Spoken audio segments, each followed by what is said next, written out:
Let me confuse you for a second. Ich ziehe ich ziehe mich Same sentence but completely different meaning. In one sentence, you change your clothes, but in another sentence, you're moving your entire house. And that's exactly why using a reflexive verb can be so dangerous in German. Some verbs are always reflexive, some verbs are sometimes reflexive, and some verbs they completely change their meaning. So in this video, finally everything will fit together like a piece in a puzzle. Welcome back to Deutsch Flicks, where why is this like this finally gets an answer. Sind Sie bereit? Are you ready? Los geht's. So we are discussing types of reflexive verbs. First up we have genuine or real reflexive verbs.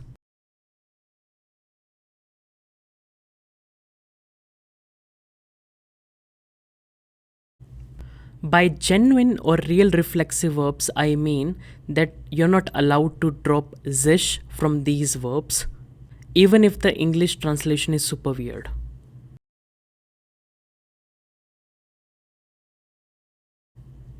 Zum Beispiel, for example, sich beeilen, which means to hurry.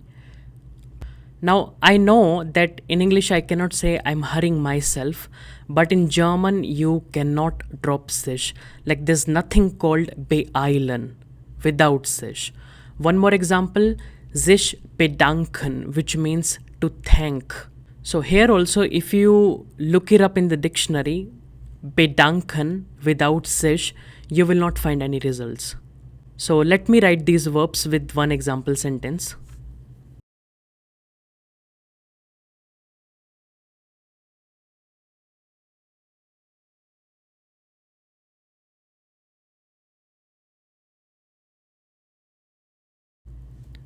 So if you want to say I have to hurry, ich muss mich beeilen. You cannot say ich muss beeilen. I have to hurry. You cannot drop sich. And if you want to say I'm thanking you for your support, so for that you will use sich bedanken.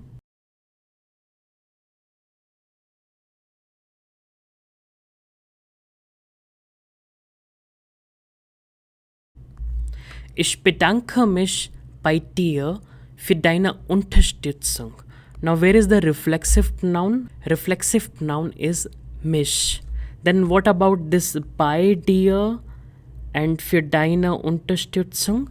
These are prepositional objects. Do not think this dir means yourself. No, this dir is a personal pronoun which means you.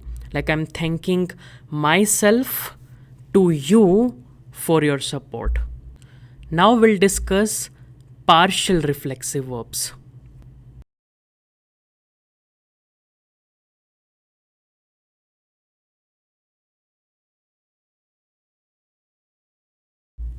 Now I will divide this into two parts.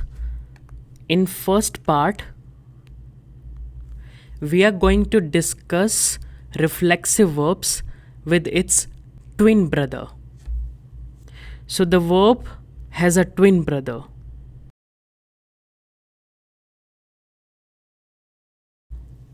Zum Beispiel, for example, sich waschen, which we discussed in the last video. Now, if you write only waschen in the dictionary, you will see some results. Now, what is the difference between waschen and waschen with a reflexive pronoun? Now, if you're washing yourself, let's say your hands, your face, now this action is done by you and to yourself, right? You're gonna use sich waschen. But let's say you're washing your car or you're washing the dog.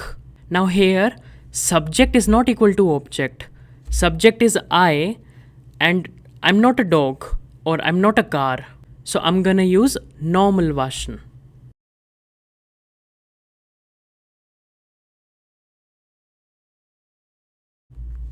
So on the left side, subject is equal to object. This is the condition of a reflexive verb, right? Subject is equal to object.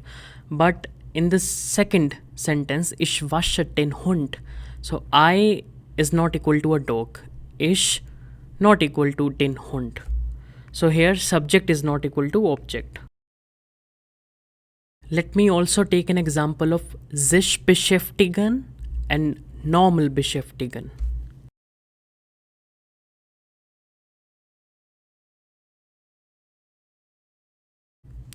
So sich beschäftigen means to keep oneself busy. Now, if you're keeping yourself busy with something, you're gonna use the reflexive part. But let's say you're keeping someone else busy with something, let's say your children or your students. Now, here you are not equal to your students or you are not equal to your children, right? So, we're gonna use this normal beschäftigen.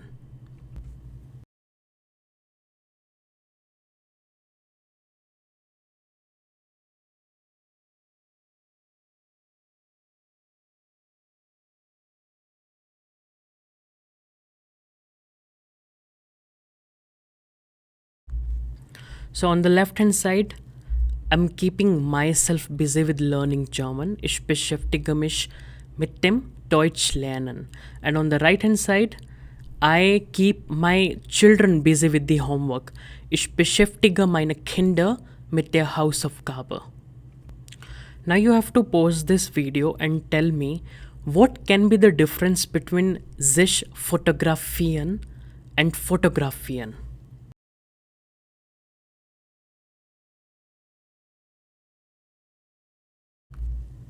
If you have a sentence, you can write down in the comment section. Let me discuss this in 5 seconds.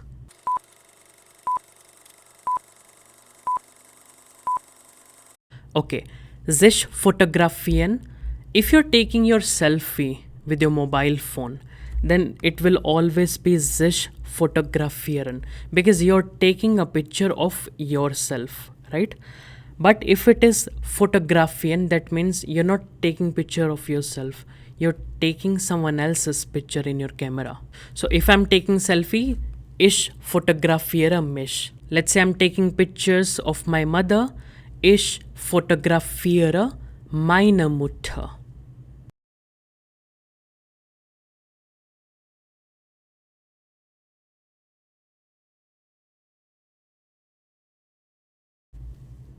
So I'm explaining all of this with the help of very easy sentences, and you can also see I'm using the same subject again and again because I want you to focus more on the meaning of each and every verb.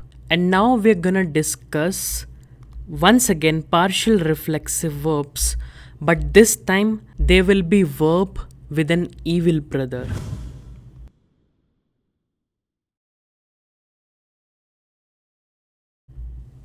If you've watched Vampire Diaries series, so we have a good guy, Stefan, and his evil brother, Damon Salvatore. So for that, we are taking the pair sich umziehen and umziehen.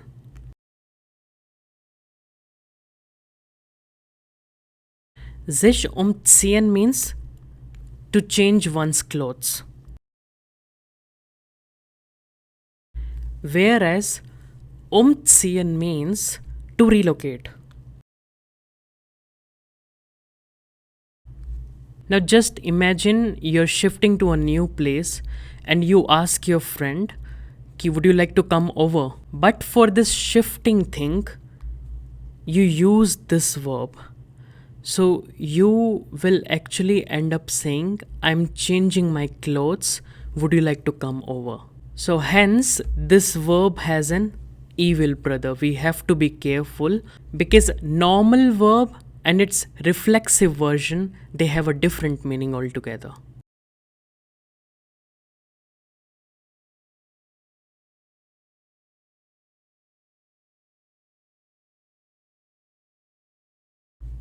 So examples, ich ziehe mich für die Party. Or let me better write this at the end because this is a separable verb, right? So we have to throw our prefix, this prefix at the end. So I am changing my clothes for the party. And on the right hand side, ich ziehe nach Berlin um. I am relocating, I'm shifting to Berlin. Another pair, sich versprechen and versprechen.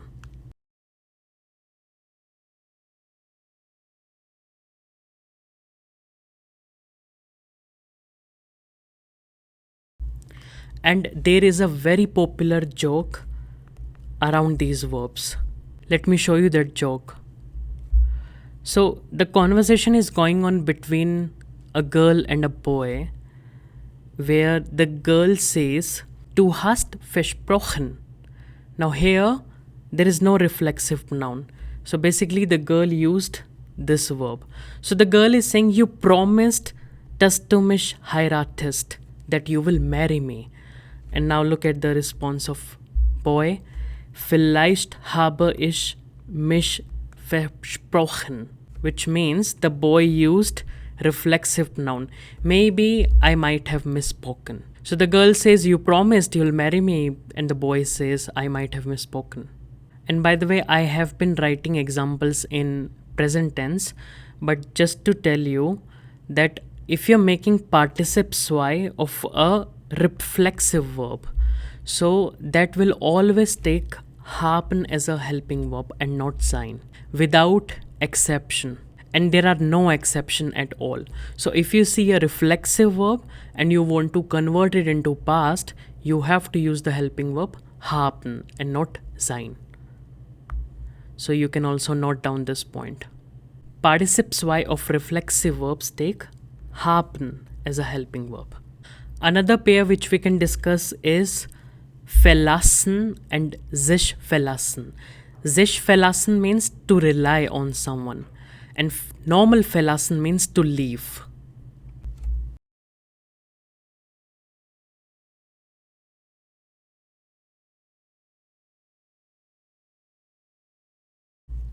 Let's say you want to say, "I rely on you."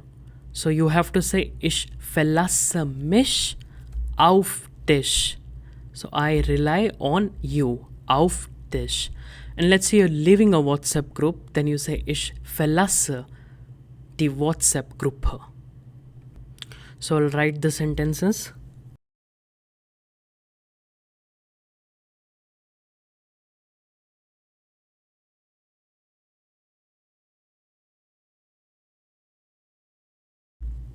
So whatever we have discussed in this video is actually a part of higher level.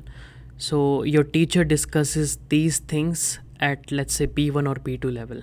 But I have completed the entire topic here at A2 itself, because there is no syllabus when you're learning a language. Now it's time for a practice exercise. Basically, whatever reflexive verb we have discussed so far, I have used those reflexive verbs in a sentence, and you have to translate all these sentences, which are on the next page. So here's the practice exercise. You can pause the video and we'll discuss it in 5 seconds.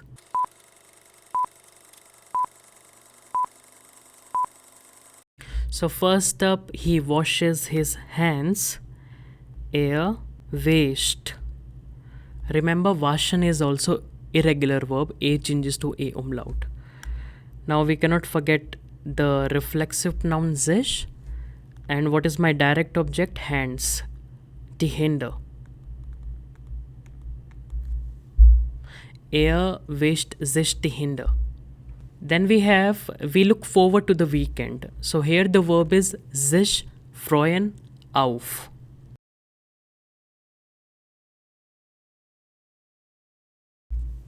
Wir freuen uns auf das Wochenende. Then we have you relax after the work. The verb that we have to use, sich ausruhen. If you want, you can also use sich entspannen. So let me use both of them for you.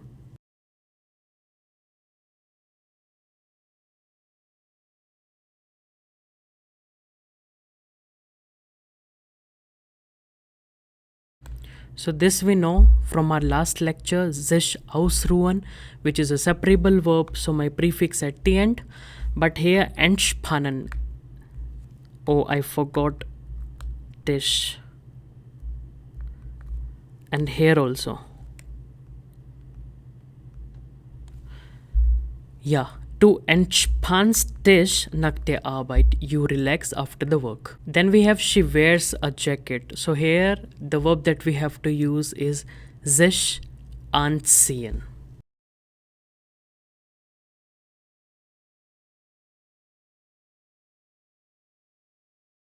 Sie zieht sich eine Jacke an. Then my children brush their teeth regularly. So sich die Zähne putzen we have to use.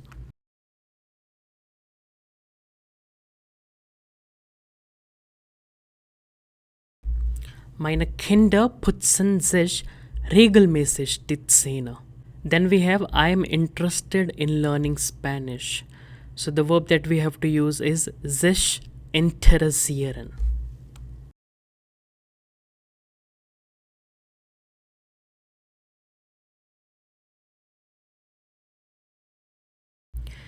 Ich interessiere mich für das Spanisch lernen. So in English we use in, but here in German we use für after sich interessieren. This is another topic wherein we have some verbs in German and they take a fixed preposition.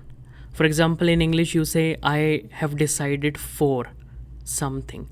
You never say I have decided in, I have decided on, I have decided after, right? So we have verb that takes fixed preposition. So we can discuss this some other day. And that's it for part 2. If you have any question regarding this topic, you can let me know in the comment section. Finally, we have completed this topic. Bis zum nächsten Mal. Tschüss. Like and subscribe.